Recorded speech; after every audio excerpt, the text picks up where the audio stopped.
Hola, ¿cómo les va a todos? Bienvenidos a Hipertexto 23. Ustedes saben que vivimos rodeados, impregnados de literatura, de libros, de frases, de citas, y es por eso que en CN23 quisimos empezar a hacer un programa de cultura, un programa de literatura y de libros. Por eso la idea de Hipertexto, cuyo objetivo es en realidad poder hablar y conocer mejor a cada uno de los escritores argentinos. Ese es nuestro objetivo, nuestra misión, y esperemos que les guste entonces Hipertexto 23. Ahora pasamos a presentar a nuestro primer invitado, Carlos Daniel Aleto.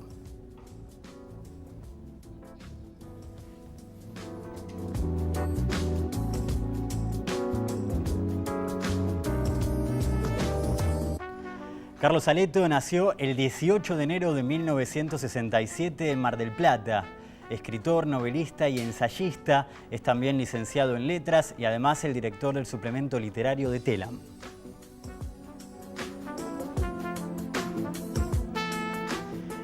Los soldados anotan en un cuaderno lo que va ocurriendo. Me contó mi papá que estuvo en la guerra. Escriben para no tener que hablar nunca más de eso. Esta frase pertenece al cuento Atalaya del libro de Carlos Aleto, Antes de perder.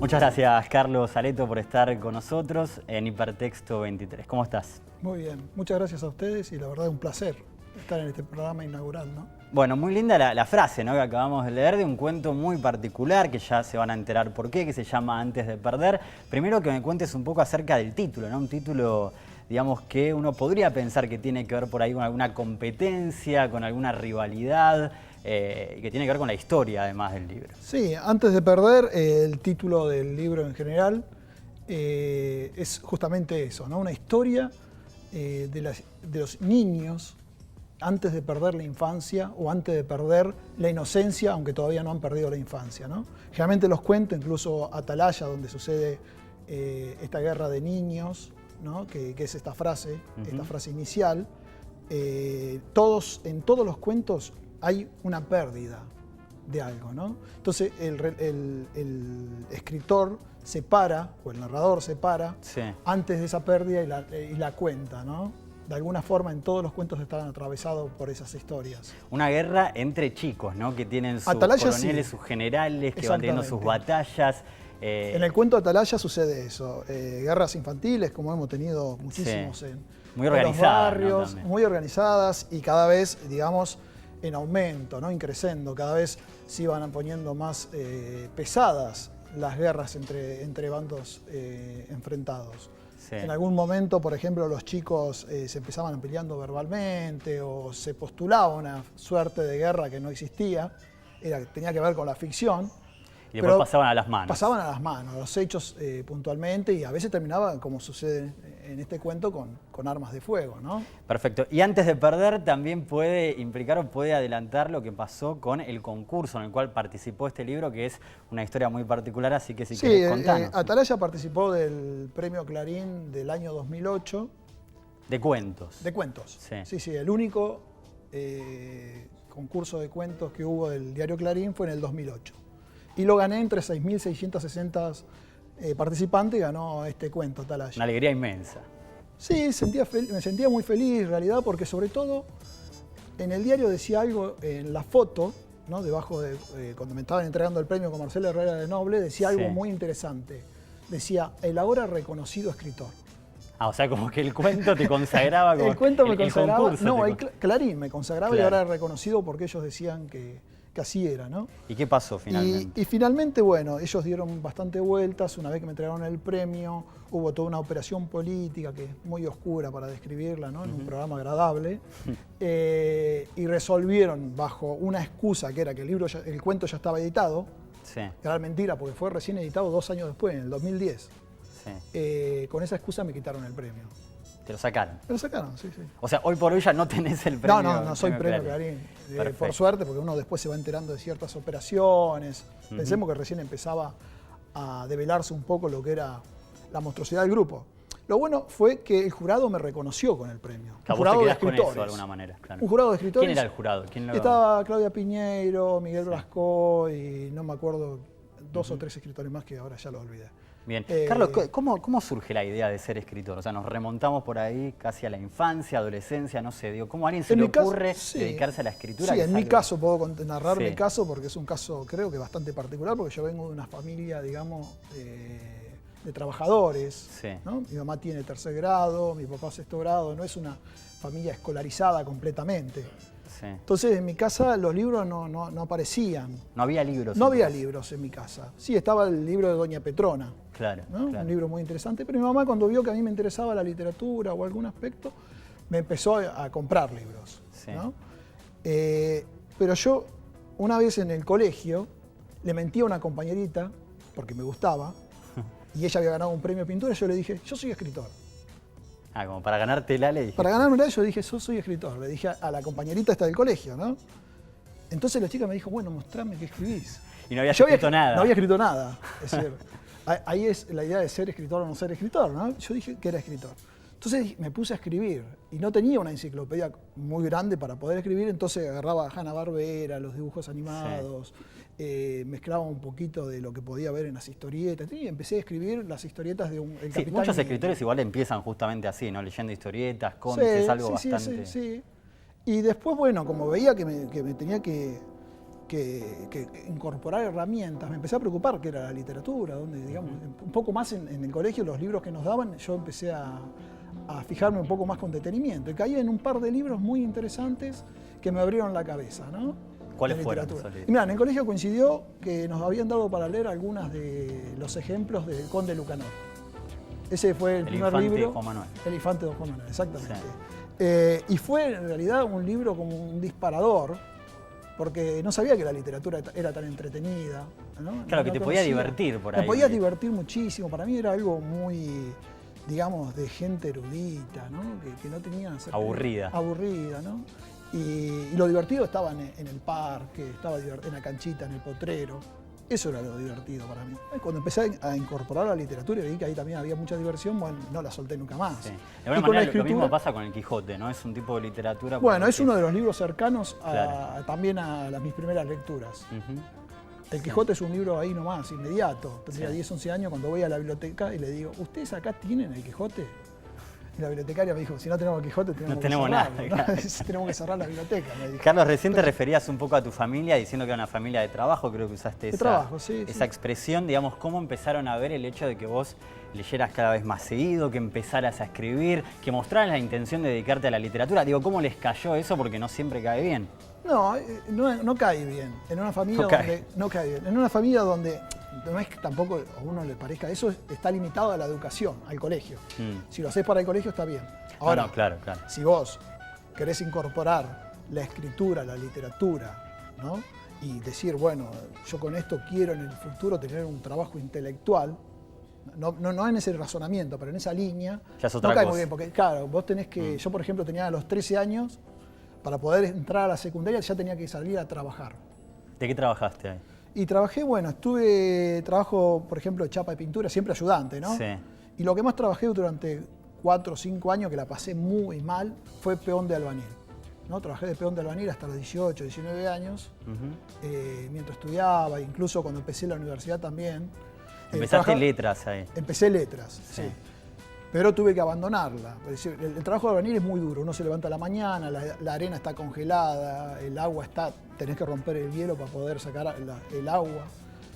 Las bolsas de cemento frías, tenés que cargar eso, el peso. O sea, Uno que es hacías joven, todo ese trabajo, estudiabas letras y escribías también ahí. escribía también, sí. Estudiaba letras, era una forma de decir, porque llegaba a la facultad y el calorcito de la tarde dentro encerrado me dormía. Imagínate, que trataba de hacer un esfuerzo terrible para quedarme despierto y me dormía en medio de las clases. O sea que Y mucho me no fue muy mal. podías. Claro. Me fue muy mal como me tenía que ir, porque me expulsó la universidad, ¿no? La Mm. facultad. Y si terminé con notas muy bajas, Sí. que después, por suerte, con los años, esas notas las pude revertir y terminar con un promedio muy alto.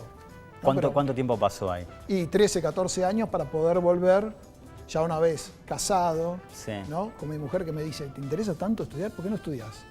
Y ella, que ya tenía una profesión, ella es médica, Sí. pudo ayudarme mientras yo también trabajaba, tenía una librería, hacía algunas cuestiones, y hacer la carrera, ¿no?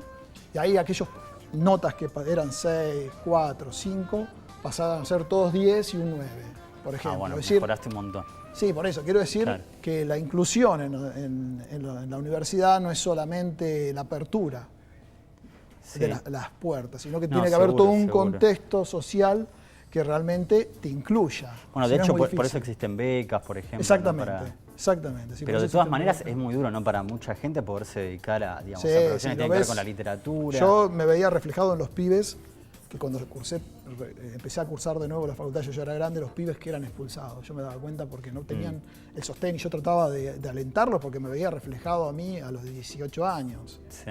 Entonces trataba de reflejar. Pero siempre la literatura, por más que estuve mucho tiempo afuera, fue parte de mi vida, ¿no? Fue constante parte de mi vida. Y viví la vida siempre mirándola como una ficción.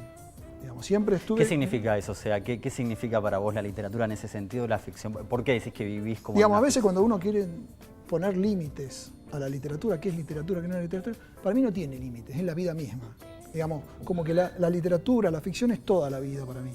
La vivo de esa forma, ¿no? Vivo permanentemente en un estado de ficción. Por ejemplo, hoy estoy acá con vos Sí. y yo lo siento como una ficción, que un personaje vino acá, que es Carlos Aletra, a hablar con Bertaza, digamos. Ujú. No sé si es para tratarla con un psiquiatra.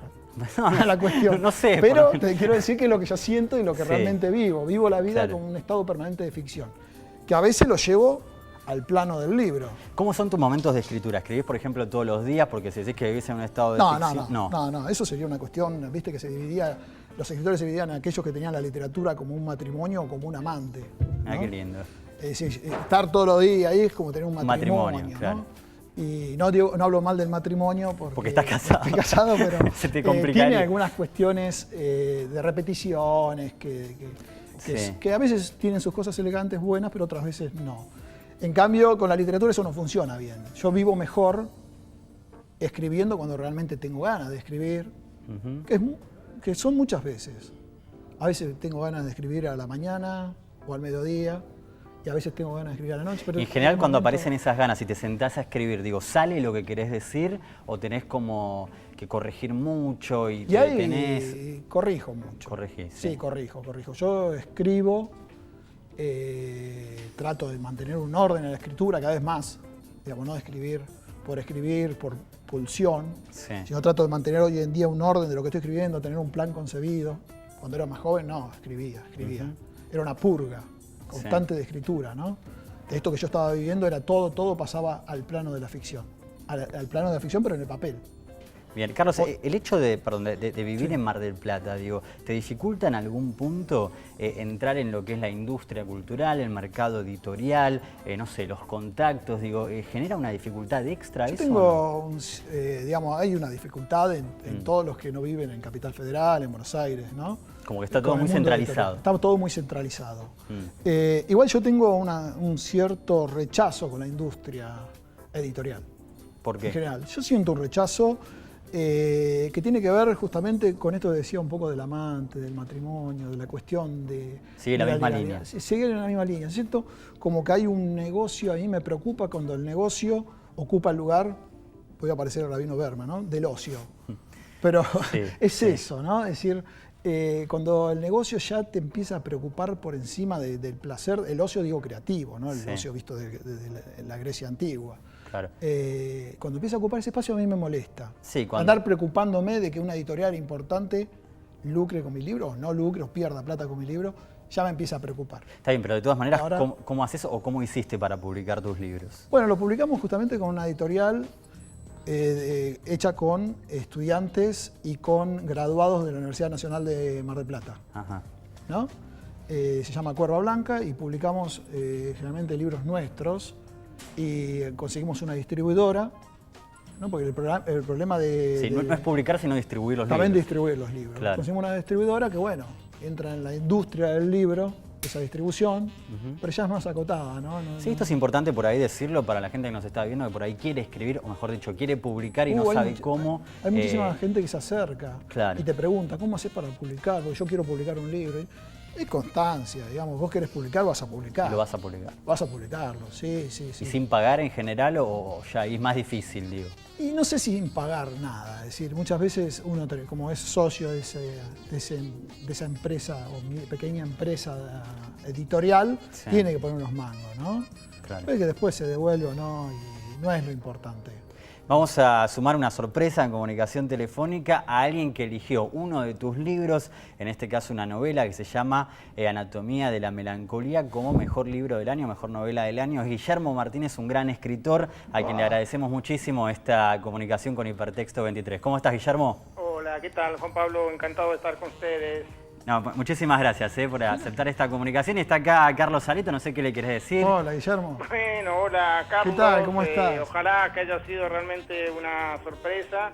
Ya nos vimos hace poco en Mar del Plata para la presentación de otro libro de él que fue Diálogo para una poética sobre Cortázar, ¿no es cierto? Un libro muy interesante sobre la parte de la imagen en la obra de Cortázar.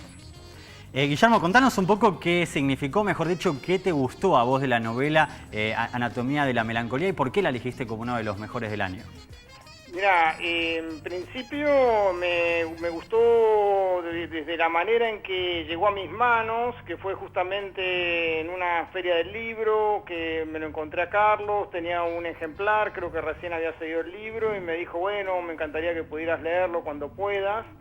Y bueno, así digamos, muchas veces uno recibe libros sobre los que no tiene ninguna idea predeterminada y para mí fue una sorpresa, te diría, casi milagrosa encontrar un libro de estas características en la literatura argentina contemporánea. Es un relato, la recreación, digamos, de un lenguaje que parece a la vez muy extraño por la distancia del tiempo, pero totalmente convincente, coherente, expresivo, bellísimo.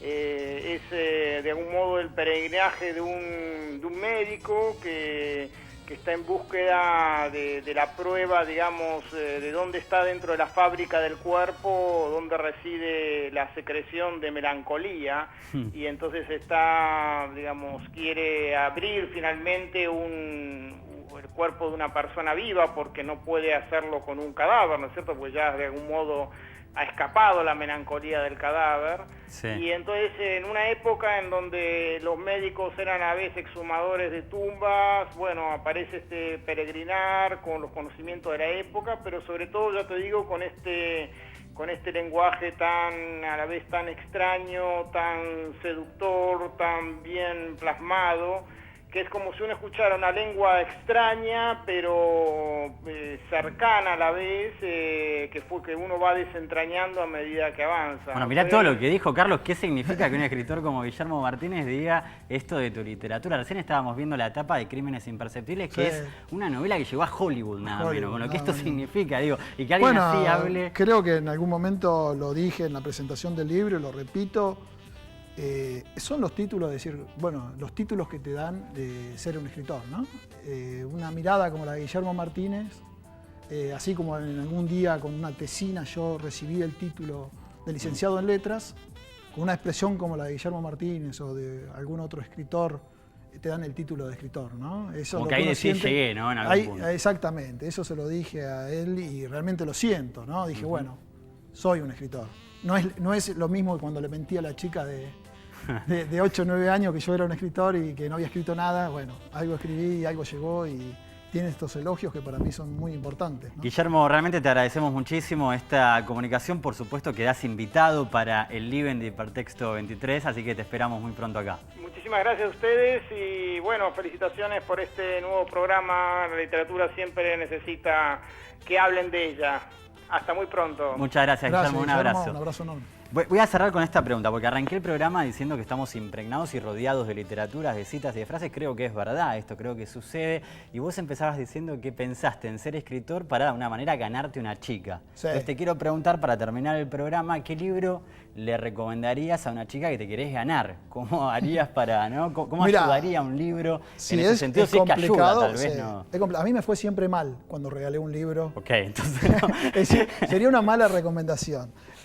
Sucede que, por ejemplo, una vez también siendo adolescente, a mi prima le gustaba mucho, por ejemplo, las rimas de Becker, ¿no? Mira. Y le llevé a una mesa de un bar donde me iba a encontrar con una chica a tomar un café, las rimas de Becker para regalárselo. Y miró y me dijo, qué porquería ese libro, me dijo. Qué cursi. No, sí, me dijo, es una porquería, muy romántico, ¿viste? Claro. Y me fue muy mal. Yo generalmente creo, lo mejor que te puede suceder es leer los libros para conquistar chicas. Me gustó, bien. Leerlos. Porque en las conversaciones, por ejemplo, me ha ido muy bien. Ganás ahí. Cuando era adolescente, por ejemplo, me iba muy bien. Yo decía, che, mirá, vos te parecés mucho a Alejandra de Sobre Eres y Tumba. Y si lo había leído, me decía, mirá, vos sos Martín, me decían, ¿no? Entonces se creaba toda una relación, y no es mentira, es verdad, ¿no? Y Sí, sucedía sí. constantemente, ¿no? Y era bueno, la lectura me ayudó muchísimo en mi adolescencia y en mi juventud a conquistar chicas. Bueno, y después te quería preguntar obviamente por el libro sobre Julio Cortázar, teniendo en cuenta lo que significa, porque el año que viene es la Feria del Libro de París, así, bueno, y también se cumplen 100 años del nacimiento de Cortázar. Simplemente, ¿qué significa este gran escritor para vos y para tu obra? Mira, para mí Cortázar ha sido muy importante desde lo que sería la mecánica del cuento. Aprender la mecánica del cuento desde como una dentro de referencia. Cortázar. Sí, exactamente, ¿no? Y este libro ha sido el trabajo de varios años de investigación, sobre todo cuando aparecen las cartas de Julio Cortázar, y de la lectura que hay en la relación entre imágenes y palabra en la obra, ¿no? Mira, justamente que tiene que ver con este programa, ¿no? Exactamente. Imágenes y palabras. Sí, porque yo hablo mucho del hipertexto, esa lectura que permitía que Cortázar, desde Rayuela, adelantara también a las lecturas hipertextuales de hoy en día en las redes sociales e internet en general. Carlos Areto, un verdadero placer que hayas estado en un placer Hipertexto para mí, 23. una alegría y una gran sorpresa la presencia de Guillermo también. Bueno, y nosotros nos despedimos y nos reencontramos muy pronto en este libro dedicado, en este programa justamente dedicado a los libros y también a los autores argentinos, ¿no? Que nos regalan tantas historias. Muchas gracias por acompañarnos.